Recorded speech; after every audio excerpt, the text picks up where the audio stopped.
আসসালামু আলাইকুম। আমার চ্যানেলে আপনাদেরকে স্বাগতম। আরেকটা কোশ্চেন আসছে, অ্যাসাইলাম কিভাবে গ্রহণ হয়, কেন গ্রহণ হবে বা কেন গ্রহণ হচ্ছে না, মানে অ্যাসাইলাম কেন গ্রান্টেড হচ্ছে না।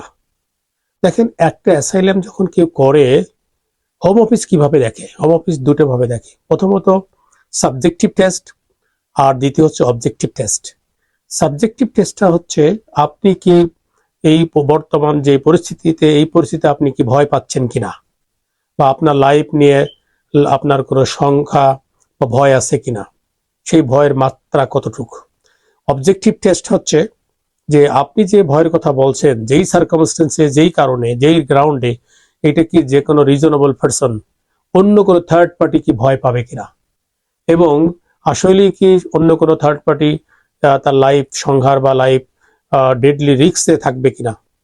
তো এইটা প্রুভ করতে হলে, অর্থাৎ অবজেক্টিভ টেস্টটা প্রুভ করতে হলে আপনাকে দেখাইতে হবে যে আপনার বিরুদ্ধে কোনো অ্যালিগেশন আছে কিনা, আপনি পারসিকিউটেড হচ্ছেন কিনা, আপনি পলিটিক্যালি পারসিকিউটেড বা অন্য কোনো গ্রাউন্ডে, যেমন পলিটিক্যাল হতে পারে, হিউম্যানিটেরিয়ান প্রোটেকশন হতে পারে, অর্থাৎ নন স্টেট অ্যাক্টর যদি আপনার এগেস্টে থাকে, এবং আপনাকে যদি এমন কেউই থ্রেট দেন যে তিনি পলিটিক্যালি, মানে কোনো দলের হয়ে না, বাট তার সাথে রাজনৈতিকভাবে প্রভাবশালী কারোর সাথে সংযোগ আছে এবং তিনি আপনার ক্ষতি সাধন করতে পারেন, এইরকম কেউ যদি থাকে, এইভাবে যদি প্রুভ করতে পারেন, তাহলে অ্যাসাইলাম গ্রান্ট হওয়ার সম্ভাবনা থাকে। অর্থাৎ অবজেক্টিভ টেস্টের আর একটা গুরুত্বপূর্ণ লিম্ব হচ্ছে যে আপনি আপনার দেশের অন্য কোনো ডিস্ট্রিক্টে রিঅ্যালোকেশনে থাকতে পারবেন কিনা, অর্থাৎ রিঅ্যালোকেট করতে পারবেন কিনা, অর্থাৎ অন্য কোনো ডিস্ট্রিক্টে আপনি বসবাস করতে পারবেন কিনা, এটা হচ্ছে রিঅ্যালোকেশন টেস্ট।